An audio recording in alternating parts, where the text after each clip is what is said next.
नमस्कार दोस्तों। आज की इस वीडियो में हम द्रव्य के तापीय गुण का तीसरा भाग समझेंगे। दोस्तों, आज की इस वीडियो में हम समझेंगे कि ऊष्मामिति क्या होती है, जिसके बाद हम देखेंगे कि अवस्था परिवर्तन कैसे होता है। तो चलिए दोस्तों शुरू करते हैं। सबसे पहले हम देखते हैं कि ऊष्मामिति क्या होती है। दोस्तों, ऊष्मामिति का मतलब होता है ऊष्मा का मापन। दोस्तों, जैसा कि हम जानते हैं कि जब दो अलग अलग ताप वाली वस्तुओं को आपस में मिलाया जाता है तो अधिक ताप वाली वस्तु से ऊष्मा कम ताप वाली वस्तु की ओर स्थानांतरित होती है। यह ऊष्मा का स्थानांतरण तब तक चलता है जब तक कि दोनों वस्तुओं का ताप एक समान ना हो जाए।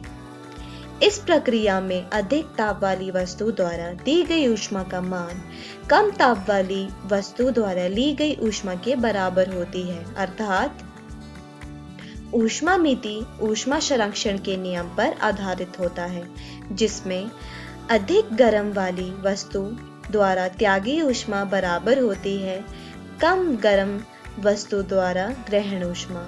मतलब ऊष्मामिति का सिद्धांत यह बताता है कि यदि वातावरण में किसी प्रकार की कोई ऊष्मा हानि नहीं हो रही है तो गर्म वस्तु द्वारा त्यागी ऊष्मा का मान ठंडी वस्तु द्वारा ग्रहण की गई ऊष्मा के मान के बराबर होता है। दोस्तों, ऐसी युक्ति जिससे ऊष्मा मापन किया जा सके उसे ऊष्मामापी कहते हैं।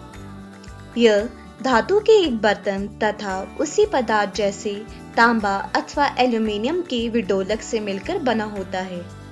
इस बर्तन को एक लकड़ी के आवरण के भीतर, जिसमें ऊष्मारोधी पदार्थ जैसे कांच तंतु भरा होता है, उसमें रखा जाता है। बाहरी आवरण ऊष्मा कवच की भांति कार्य करता है तथा यह भीतर बर्तन के ऊष्मा हानि को कम कर देता है।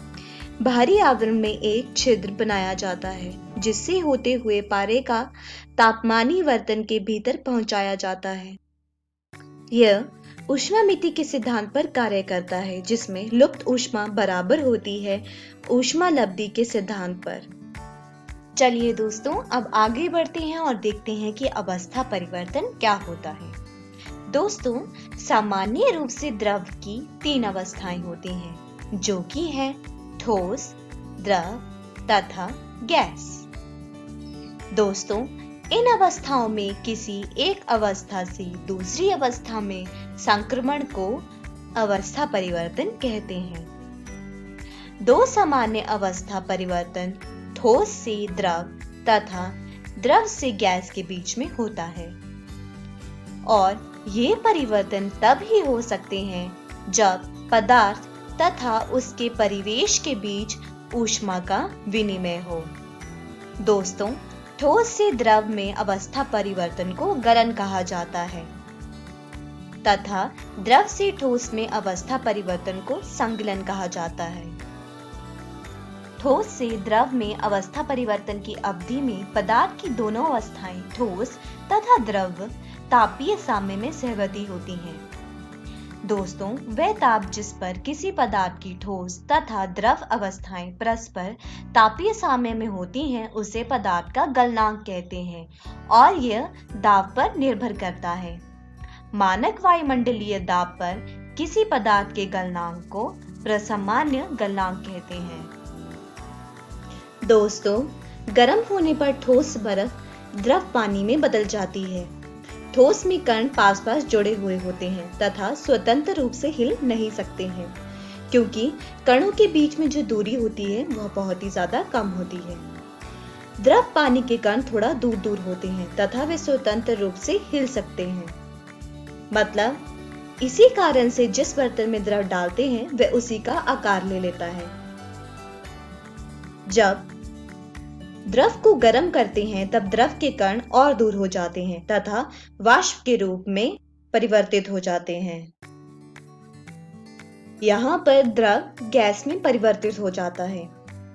गैस के कण स्वतंत्र रूप से हिल सकते हैं।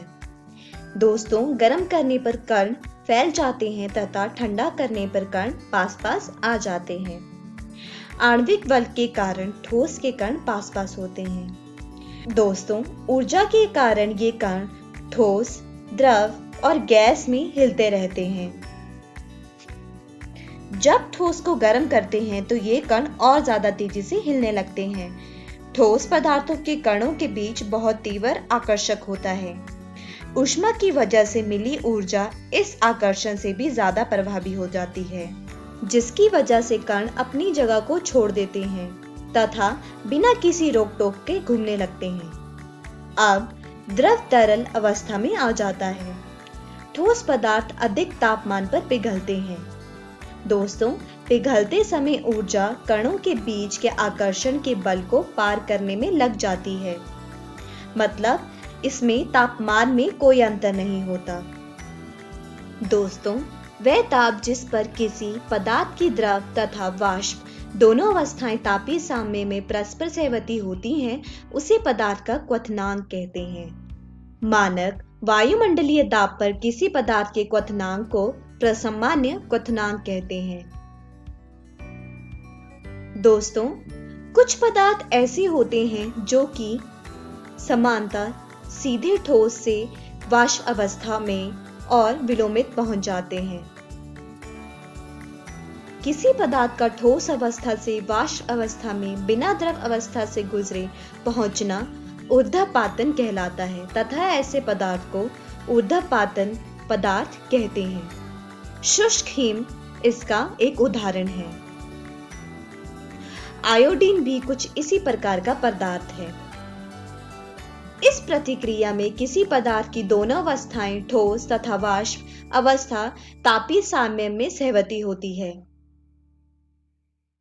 चलिए दोस्तों, अब आगे बढ़ते हैं और देखते हैं कि गुप्त ऊष्मा क्या होती है। दोस्तों, जैसे ही पिघलना खत्म हो जाता है, अब ऊष्म ऊर्जा तापमान को बढ़ाने में लग जाती है। तो दोस्तों, 0 डिग्री तापमान पर पानी के कण के पास उसी तापमान में बर्फ के कणों के मुकाबले ज्यादा ऊर्जा होती है। ऊष्म ऊर्जा जो द्रव की अवस्था के बदलने में लगती है, उसे गुप्त ऊष्मा कहते हैं। वायुमंडलीय दबाव पर ठोस पदार्थ को उसके पिघलने के बिंदु पर तरल पदार्थ में बदलने के लिए जो ऊष्म ऊर्जा की जरूरत होती है, उसे संगलन की ऊर्जा कहते हैं। इसे LF द्वारा दर्शाया जाता है। दोस्तों, जब एक तरल तत्व को गर्म करते हैं तो उसके कण लगातार ज्यादा से ज्यादा ऊर्जा इकट्ठा करते हैं और एक समय ऐसा आता है कि उसके पास इतनी ऊर्जा हो जाती है कि वह आकर्षण के बंधन को तोड़ देते हैं। वायुमंडलीय दाब में वह तापमान जिस पर एक तरल तत्व उबलने लगते हैं, उसे उबाल बिंदु कहते हैं। इस समय जो ऊर्जा होती है वो आकर्षण के बल को पार करने में खर्च हो जाती है। उसे वाष्प की गुप्त ऊर्जा कहा जाता है। इसे LV द्वारा दर्शाया जाता है। दोस्तों, वायु रूप की अवस्था में कण हर दिशा में बहुत तेजी गति से बिना किसी रुकावट के चलते रहते हैं। इसकी वजह से ये कण डब्बे व दीवार पर धक्का लगाते हैं। वायु की वजह से जो दाब लगता है वह कुछ और नहीं दोस्तों, वह बल कहलाता है जो कि कण दीवार पर लगाते हैं। दोस्तों, अवस्था परिवर्तन के समय आवश्यक ऊष्मा का परिणाम जिस पदार्थ की अवस्था में परिवर्तन हो रहा है उसके द्रव्यमान तथा रूपांतर ऊष्मा पर निर्भर करता है। दोस्तों, इसी प्रकार से यदि m उस पदार्थ का द्रव्यमान है जिसका एक अवस्था से दूसरी अवस्था में परिवर्तन हो रहा है, तो आवश्यक ऊष्मा का परिमाण होगा Q बराबर mL, मतलब L बराबर Q भाग m, जहां पर L को गुप्त ऊष्मा कहते हैं। इसका SI मात्रक जूल प्रति केजी होता है। तो दोस्तों, आज के इस वीडियो में हमने सीखा कि ऊष्मामिति क्या होती है, जिसके बाद हमने देखा कि अवस्था परिवर्तन कैसे होता है। दोस्तों, अगली वीडियो में हम ऊष्मा स्थानांतरण के बारे में पढ़ेंगे और यह भी देखेंगे कि न्यूटन का शीतलन नियम क्या कहता है।